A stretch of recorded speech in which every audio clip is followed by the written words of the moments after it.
Ladies and gentlemen.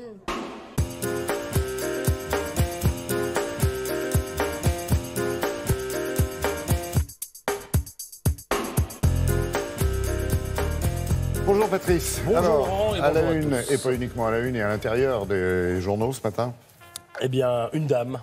Mais d'abord, est-ce que vous vous rappelez le docteur Knock Oui. de Jules Romain? Il enjoignait ses patients à vivre dans la méfiance permanente. La bonne santé, disait-il, est un état transitoire qui ne présage rien de bon. C'est un peu comme le bonheur quand on est au pouvoir.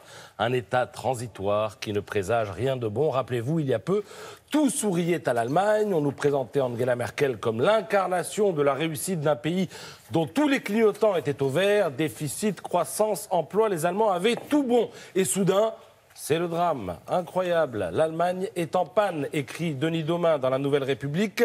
Cette mécanique éblouissante, sûre de sa puissance, inusable et 1000 fois éprouvée, n'embraye plus.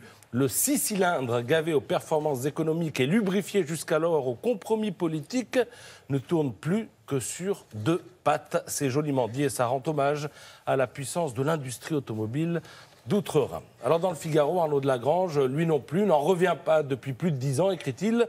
On nous expliquait qu'Angela Merkel était la femme la plus puissante du monde et la voilà soudain devenue la plus impuissante des dirigeants d'Europe. En plus, parenthèse, mais pendant ce temps-là, nous, on gagne tout. Les Jeux Olympiques, la Coupe du Monde de rugby, alors ça c'était hier, demain peut-être l'Expo universelle, et aujourd'hui, l'autorité bancaire européenne, le gendarme des banques, contraint de quitter Londres pour cause de Brexit. Alors Francfort était naturellement pressenti pour récupérer ce qu'on va appeler le jackpot, mais tout cela échoite à Paris. Alors tout ça, eh bien pour dire que les vérités d'un jour ne sont pas forcément celles du lendemain, que le succès, ça va, ça vient, que quand ça ne vient pas, eh bien ça ne va pas. Est-ce le crépuscule de l'ère Merkel, s'interroge Arnaud de Lagrange. La chancelière n'a pas dit son dernier mot et la science allemande du compromis peut encore faire son œuvre, mais quoi qu'il arrive, sa domination écrasante a vécu, estime l'éditorialiste du Figaro. Pas si vite, semble lui répondre Alain Dussard, pour l'éditorialiste de l'Est républicain. Eh bien, Angela Merkel n'a pas l'intention de lâcher la barre et les Allemands vont sans doute revenir aux urnes début 2018. C'est en effet le scénario le plus plausible.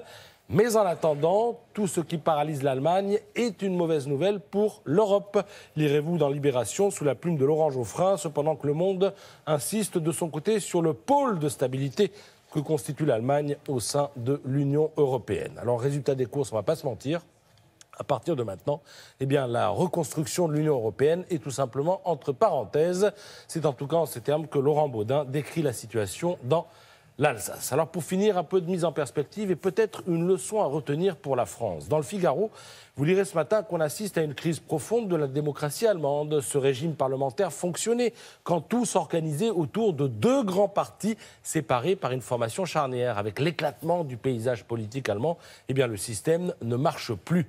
Démonstration est faite que l'on ne saurait donc gouverner indéfiniment au centre sans s'exposer à la montée des extrêmes. Alors gouverner au centre, n'est-ce pas grosso modo ce que tente de faire Emmanuel Macron en France?